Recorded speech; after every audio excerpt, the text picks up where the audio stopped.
That's better.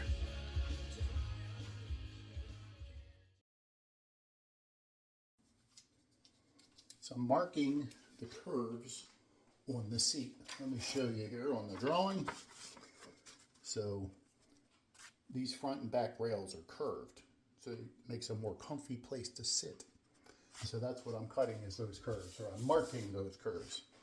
So what I've done, and I'm just recreating this, I've clamped these two blocks right on the edge of where I want the line, and I've marked down 3/4 of an inch from there, using this piece of flexible hardboard. You can use a metal ruler, you can make a bow with string. There are all kinds of ways to do this, but this is my way. And so what you do is you put it up against there and you deflect this and you mark away. So I'm getting ready to cut the arcs in those seat pieces. I've switched off to a 1/2 inch blade. I think it'll still give me enough of a turning radius on this, but I'm also hoping I got a much cleaner and much straighter cut. We'll see.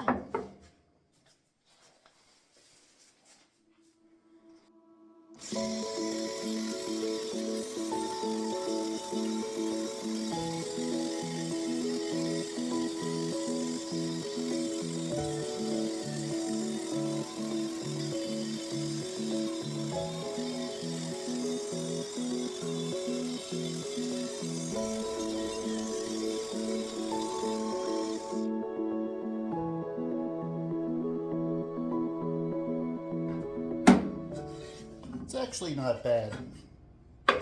I'm going to keep these pieces, and that will allow me to maintain a little bit of squareness here, because as I cut this piece off, then it's going to start to get really wobbly. I was having to account for the drift of the blade. It's hard to steer that sucker, at least in my saw. I know some of the higher horsepower bandsaws probably slice right through this, but it was struggling a bit, I got to be honest. Anyway, let's move on.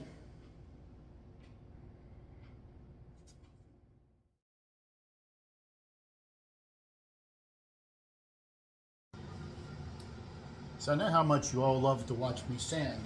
I did the inside curves of the legs with the dual action, dual orbit sander. They came out great. I'm now going to cut them in half so I get 4 legs.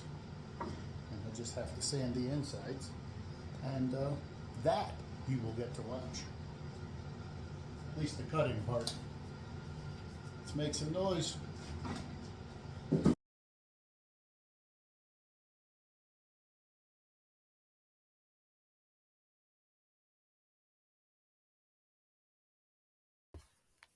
Here I'm cutting the slats for the seat.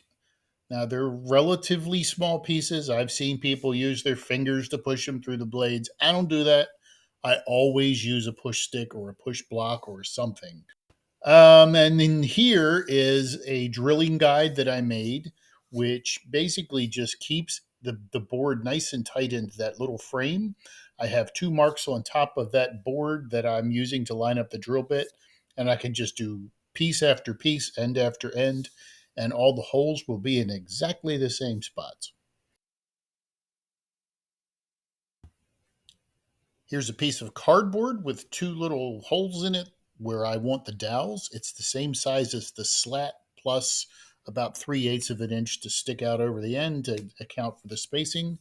And I just move it, mark it, punch it.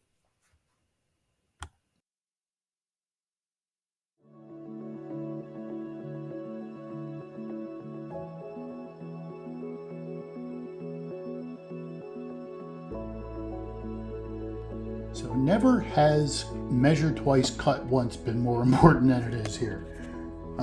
If you can see this, remember the top of this seat is curved. So the top of this board is at an angle, okay? And so I was almost about to cut, so jacking this up so that this was straight up and down, 90 degrees. But it's quite the opposite. The bit has to come down 90 degrees to that surface because the stringer is coming in 90 degrees. So really think this through. Think about the offset.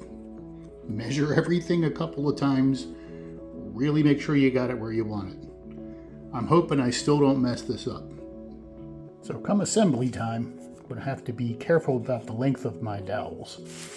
Right? I could have moved these holes inward just a little bit, but I didn't want to. So what that means is these holes now intersect with these holes. Just a little bit. So I'll use shorter dowels on one of these two, probably this one, because that's almost as long as it needs to be right there. I was looking for 3/4. It's just a hair over 3/4, so it'll be fine.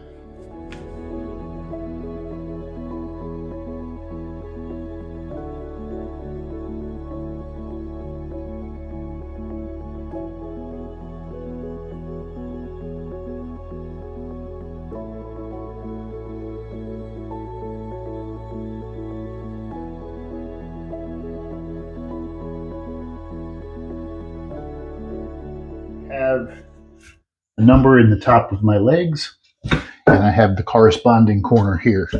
This will end up fitting in a very small channel right there, a little dado, notch, whatever the right term is, but I'm going to cut that out now. I just want to get it measured out just right, and that's what I'm doing now. I have this mark from the actual piece, and I'm going to leave it a little bit tight.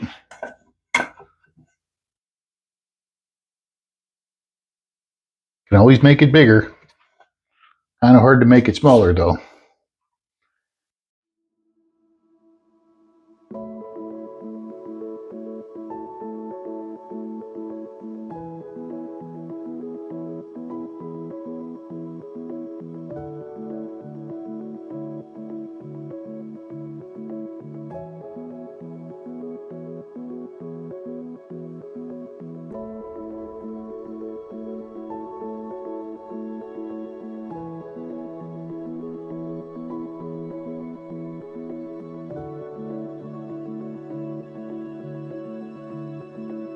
It's just that easy, and I will start on the next one.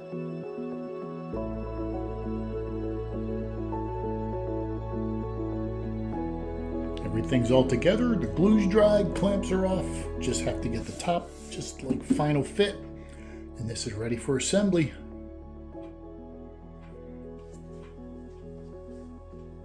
So I'm getting ready to finish this stool.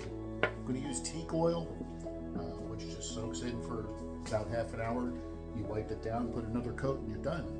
And then you can be finished. And believe me, I'm finished with this thing. We'll see how it turns out. I'm going to light it up in a second. I'm going to use a foam brush. See how long that lasts. If it starts to dissolve, I'll go to a rag.